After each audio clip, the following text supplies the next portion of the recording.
1, 2, 3 के साथ अब आप हमारा टाइमर शुरू करिएगा। उसके पहले मैं कुछ बताना चाहता हूँ और मेरा विषय है आधुनिक भारत के युवा और राष्ट्र निर्माण। और जैसा कि मुझे कहा गया है, हम सभी को कहा गया है कि हमें जो है स्वतंत्रता दिवस की जो स्ट्रगल लड़ाई थी, हमें उसको ध्यान में रखते हुए और साथ ही साथ 76 साल जो हो चुके हैं हमें आजादी के, उसमें हमने जो उपलब्धियां अचीव की है, इससे संबंधित हमारा पूरा वक्तव्य होना चाहिए। तो मैं अपने विषय को इससे जोड़ते हुए अपना वक्तव्य देना चाहूंगा। 1, 2, 3 सदन को नमन करते हुए दिए गए विषय पर अपना विचार रखने के लिए प्रस्तुत हूँ। अध्यक्ष महोदय, जब हम बात करते हैं आधुनिक भारत के युवा की, तो हमें पहले समझना पड़ेगा कि आज का हमारा वर्तमान युवा है कैसा। आज का हमारा वर्तमान युवा ऐसा है कि जो है धर्मों के नाम पे लड़ रहा है, लड़ाई दंगे कर रहा है, धर्म के नाम पर रिलीजियस हेटर फैलाया जा रहा है और लिंग के आधार पर भेदभाव भी किए जा रहे हैं और जाति के आधार पर भेदभाव किए जा रहे हैं। और दूसरे यहाँ एक तरीके से देखा जाए तो जो वर्तमान समाज है, ये इसमें अराजक जो तत्व है उसको बढ़ावा दिया जा रहा है। लेकिन एक आधुनिक भारत के युवा को होना कैसा चाहिए, एक ऐसा युवा होना चाहिए, एक ऐसा आधुनिक भारत का एक ऐसा युवा होना चाहिए जो समस्त भारत के सभी लोगों को साथ लेकर चले और एक देश को एक प्रगति के रास्ते की ओर लेकर चले और सभी को जो है सामूहिक रूप से एक जस्टिस दिलाने का प्रयास करे, किसी के हक को यहाँ मारा नहीं जाता हो। और साथ ही साथ जब आगे बढ़ते हुए तो देखते हैं किस तरीके से हमारे स्वतंत्रता संग्राम में उस समय के जितने भी लोग थे, अपनी कैपेसिटी, अपनी क्षमता के अनुसार सभी लोगों ने अपना जो है योगदान दिया, चाहे वो महिलाएं हो, चाहे वो किसान हो, चाहे वो किसी भी धर्म, जात, रिलीजन के लोग क्यों हो, चाहे अमीर हो, गरीब हो, कमजोर हो या फिर मजबूत क्यों ना हो, सभी लोगों ने अपनी क्षमता के अनुसार जो है वो योगदान दिया। और एक लंबे संघर्ष के बाद जब हम आजादी पाते हैं तो उन लोगों को जिन्होंने अपना बलिदान दिया, जिन्होंने अपना सर्वस्व न्यौछावर कर दिया था, उनको अपना सर्वस्व न्यौछावर करने के पीछे कुछ मूलभूत उद्देश्य थे। अध्यक्ष महोदय, हमें समझना पड़ेगा कि उनका मूलभूत उद्देश्य क्या था। उनका उद्देश्य था कि आजादी के बाद उनकी सारी जो समस्याएं हैं उसका समाधान करेगा।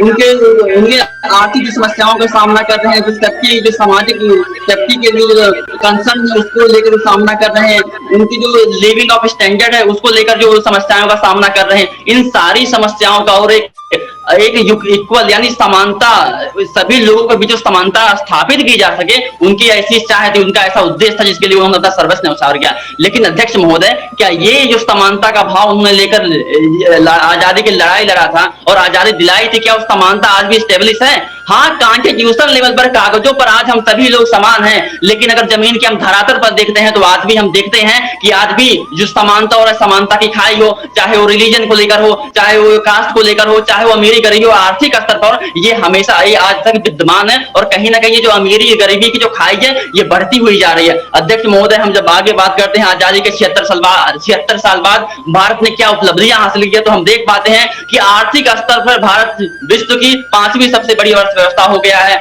और हम जो है मिलिट्री पावर के रूप में विश्व के 4th सबसे स्ट्रॉन्गेस्ट मिलिट्री पावर हो गए हैं। हमने इंफ्रास्ट्रक्चर के रूप में बहुत कुछ डेवलप कर लिया, हम आंतरिक एक सुपर पावर के रूप में डेवलप हो रहे हैं। लेकिन अध्यक्ष महोदय, और हम साथ ही साथ वैश्विक स्तर पर जो भारत की लोकप्रियता है बढ़ती हुई जा रही है। लेकिन अध्यक्ष महोदय, समझने की जरूरत ये है, क्या सभी लोगों की आर्थिक जो समस्याएं हैं उसका समाधान हो पाया है? क्या सभी लोग समाज में इक्वल स्टेटस को एंजॉय कर पा रहे हैं? क्या सभी लोगों की जो स्टैंडर्ड ऑफ लाइफ है सभी की एक समान है?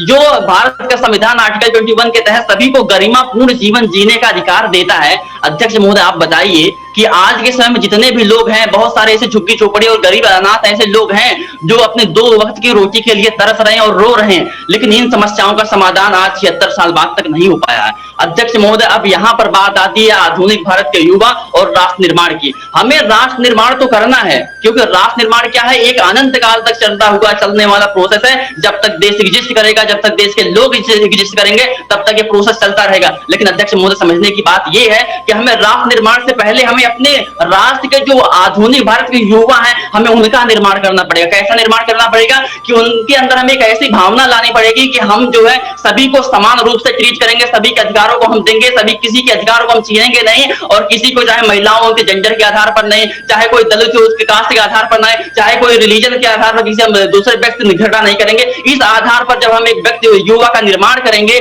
तो ऑटोमेटिक हमारा एक जो राष्ट्र का निर्माण होगा वो बहुत ही सुदृढ़ और बहुत ही स्ट्रांग होगा। धन्यवाद।